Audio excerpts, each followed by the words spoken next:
হয় আনুষ্ঠানিক শিক্ষাই হোক বা অনানুষ্ঠানিক শিক্ষাই হোক নতুবা কাৰিকৰী শিক্ষাই হোক সকলো শিক্ষাই প্ৰয়োজনীয় মানুহৰ দৈনন্দিন জীৱনত কিন্তু আনুষ্ঠানিক শিক্ষা তুলনাত কাৰিকৰী শিক্ষাক কোনোবাখিনিত অৱহেলা কৰা দেখা যায় হয় সকলোকে স্বাগতম জনাই আমাৰ বিশেষ সাক্ষাৎকাৰ অনুষ্ঠান আৰম্ভ কৰিবলৈ আগবাঢ়িছোঁ মই বৰ্তমান উপস্থিত আছো দীঘলটঙৰ এখন মটৰ গেৰেজত আৰু মটৰ গেৰেজৰ স্বত্বাধিকাৰ মোৰ সৈতে উপস্থিত আছে খন্তেক পিছতে আমি স্বত্বাধিকাৰ গৰাকীৰ সৈতে কিছু বাৰ্তালাপ কৰিম কিন্তু তাৰ প্ৰাগ মুহূৰ্তত আমি কেমেৰা পাৰ্সন সতীৰ্থক এই মটৰ গেৰেজৰ যি সামগ্ৰিক পৰিৱেশ এই সামগ্ৰিক পৰিৱেশ দেখুৱাবলৈ অনুৰোধ কৰিছোঁ যেহেতু খুব এটা ভিতৰুৱা অঞ্চল এই দীঘলটং অঞ্চলত আচলতে মটৰ গেৰেজৰ যিগৰাকী স্বত্বাধিকাৰী তেওঁ এসময়ত আচলতে সপোন দেখি অধিক কষ্টৰ বিনিময়ত আচলতে এই মটৰ গেৰেজটো প্ৰতিষ্ঠা কৰিবলৈ সক্ষম হৈছে আৰু এই মটৰ গেৰেজত এটা কথা ক'ব লাগিব যে মটৰ গেৰেজত দৈনিক মটৰচাইকেলৰ যিসমূহ আৰোহী এই আৰোহীসকলে আচলতে মটৰ চাইকেলসমূহ নিৰ্মাণ কৰিবৰ কাৰণে দৈনিক ইয়াতে সমাগম দেখিবলৈ পোৱা দেখা যায় আৰু ইতিমধ্যে কেমেৰা পাৰ্সন সতীৰ্থই দেখুৱাই আছে মটৰ গেৰেজৰ সামগ্ৰিক পৰিৱেশ বহু আচলতে মটৰচাইকেল ইয়াতে ৰৈ থোৱা হৈছে আৰু ইয়াৰ ভিতৰ যিখিনি সা সৰঞ্জাম এই সা সৰঞ্জামসমূহৰ কিছু পৰিৱেশ কিছু দৃশ্যাংশ দেখুৱাবলৈ অনুৰোধ কৰিছোঁ কেমেৰা পাৰ্সন সতীৰ্থক ইয়াত দেখুৱাই আছে ইয়াতে কি বস্তু তেওঁলোকে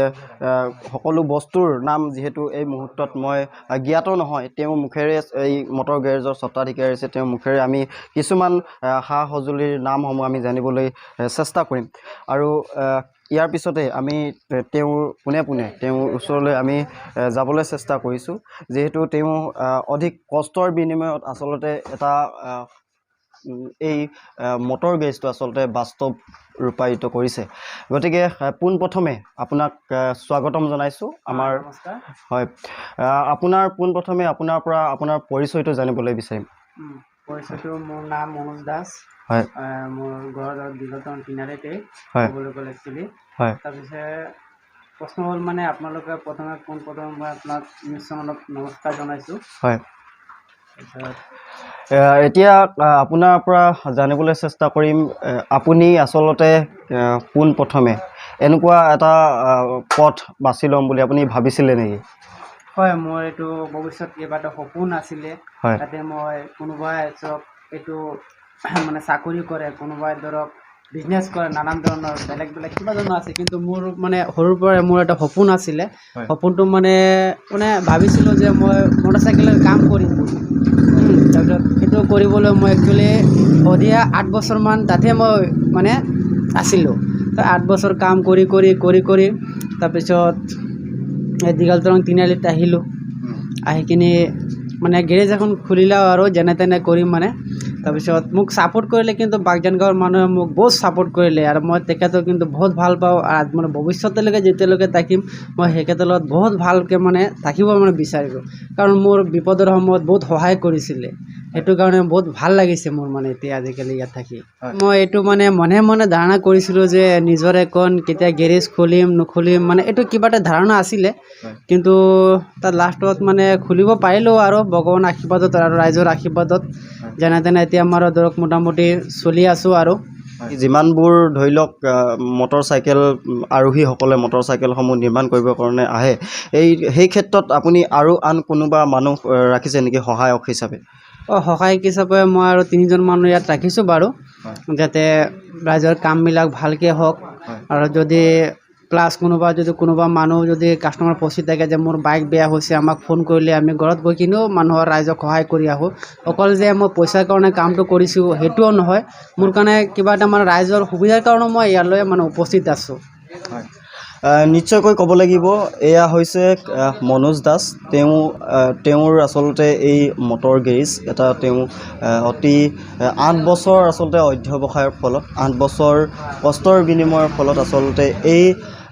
মটৰ চাইকেল মটৰ গেৰেজটো আচলতে প্ৰতিষ্ঠা কৰিবলৈ সক্ষম হৈছে আৰু ইয়াৰ পিছতে মনোজ দা আমি এনে কিছুমান সঁজুলি আচলতে নাম আমি দৰ্শকসকলকো আমি অৱগত কৰিব বিচাৰিম যিহেতু বহুত দৰ্শকে নেজানে মটৰ চাইকেলৰ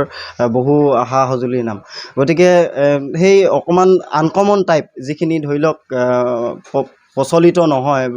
বহুতে ধৰি লওক নাজানে বিশেষভাৱে সেই তেনেকুৱা ধৰণৰ অকণমান বস্তুৰ নাম যদি আপুনি কৈ দিয়ে মটৰ চাইকেলত লাগি থকা বস্তুৰ নাম ধৰক মোটামুটি একচুৱেলি ক'বলৈ গ'লে ভাইব্ৰেশ্যন পুলাৰ এটা আছে সেইটো আনকমন এইটো মানে কিছুমানে নাজানে এতিয়ালৈকে এইটো আছে বুলি তাৰপিছত সেইটোৱে আৰু ধৰণৰ আছে বহুত ধৰণৰ এনে ক'বলৈ গ'লে আছে কিন্তু মই সেইটোৱে কৈছোঁ আৰু মই এই মুহূৰ্তত হাতত এটা সঁজুলি দাঙি ধৰিছোঁ তুলি ধৰিছোঁ এই সঁজুলিটো কি বুলি কোৱা হয় এইটো একচুৱেলি পাইপ ৰেঞ্চ বুলি কয় আৰু কিছুমানতো টি ৰেঞ্চ বুলিয়ে কয় এইটো হয় এয়া হৈছে পাইপ ৰেঞ্চ বা টি ৰেঞ্চ বুলি কয় এই সঁজুলিটো আৰু তাৰ সমান্তৰালভাৱে এয়া কেমেৰা পাৰ্চন সতীৰ্থক দেখুৱাবলৈ অনুৰোধ কৰিম যে এটা আচলতে মটৰ বাইকৰ স্কুটিৰ আচলতে মটৰ এটা খুলি ৰাখিছে এইটো নিৰ্মাণ কৰিবৰ বাবে খুলি ৰখা হৈছে হয় নিশ্চয়কৈ ক'ব লাগিব নিৰ্মাণ কৰিবৰ কাৰণে খুলি ৰাখিছে আৰু ইয়াৰ পিছতে যিসকলে আচলতে এই মটৰ গেৰেজত কৰ্মৰত বা সহায়ক হিচাপে আচলতে নিয়োজিত হৈ আছে তেওঁলোকক আমি তেওঁলোকৰ পৰা কিছু মনৰ কথা ল'বলৈ চেষ্টা কৰিম যিহেতু এই মুহূৰ্তত তেওঁলোকে আছে আপোনাৰ ওচৰলৈ আহিছোঁ যিহেতু আপুনি ইয়াতে সহায়ক হিচাপে নিয়োজিত হৈ আছে কৰ্মৰত হৈ আছে কেনেকুৱা লাগিছে আপোনাৰ অনুভৱ ইয়াতে কাম কৰি বা ভৱিষ্যতে আপোনাৰ কি পৰিকল্পনা আছে আৰু কিমান দিনৰ পৰা আচলতে ইয়াতে নিয়োজিত হৈ আছে ভাল লাগিছে মই দাদাই হয় নিজৰ তো বহুত দিনৰ পৰা তাতেই মই লাগি আছোঁ আৰু মানুহ আহি থাকে প্ৰায়ভাগ কাষ্টমাৰ বুলি কয় আৰু বেছিভাগতো বাগজান গাঁৱৰ মানুহে আমাৰ ইয়াত আহি থাকে তো ভাল লাগে মানে চাই কিনি তাৰপিছত কাম চাম কৰি কিনি তাহাঁতৰ লগত ব্যৱহাৰো ভাল তো সেইটো জনাব বিচাৰিছোঁ আৰু লাগিলে দিনে দিনে আহি থাকক কেতিয়াবা ঘৰতো যাব লাগে মানুহৰ যদি প্ৰব্লেম হয় যদি কিবা প্ৰব্লেমো হৈ যায় ঘৰতো মাতি দিলে আমি যাওঁ হোম ডেলিভাৰী কৰি কিনি দিওঁ বাছ মানুহৰ লগত কণ্টেক্ট নম্বৰ আছে তাতে কণ্টেক্ট নম্বৰ কৰিব পাৰে আৰামছে হয় নিশ্চয়কৈ ক'ব লাগিব এয়া হৈছে তেওঁৰ যিগৰাকী আচলতে এই মটৰ গেৰেজৰ স্বত্বাধিকাৰ তেওঁৰ আচলতে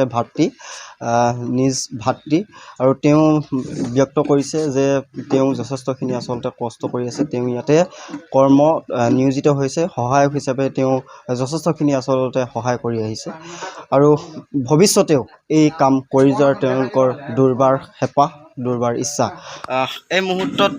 এগৰাকী স্থানীয় যুৱক ইয়াতে উপস্থিত আছে আৰু স্থানীয় যুৱকগৰাকীৰ পৰা আমি কিছু মনৰ ভাষ্য ল'বলৈ চেষ্টা কৰিম আপোনাৰ ওচৰলৈ আহিছোঁ কি জনাব এই গেৰেজখনৰ সন্দৰ্ভত আপুনি মানে মই কাম কৰি থাকোঁ ইয়াত মনোজা বাইক চাইক বনাই থাকে আৰু সদায় মানে বাইক আহি থাকে মনোজা বহুত ভাল লাগে যে ভালকৈ বনাই দিয়ে সদায় কামত লাগি থাকে আৰু যিমান মানুহ আহে বাগজান বস্তিৰ মানুহ য'ত মানুহ আহে ইয়াতে আহে কম দামত লৈ পূৰা মানে ভালকৈ বনাই দিয়ে যে আৰু ভালকৈ কয় ইয়াত বহুত ভালকৈ বাইক বনায় মানে ইয়ালৈ আহোঁ বেয়া বাইক যদি বেয়া হয় মই ইয়ালৈ আহোঁ ভাল কৰিবলৈ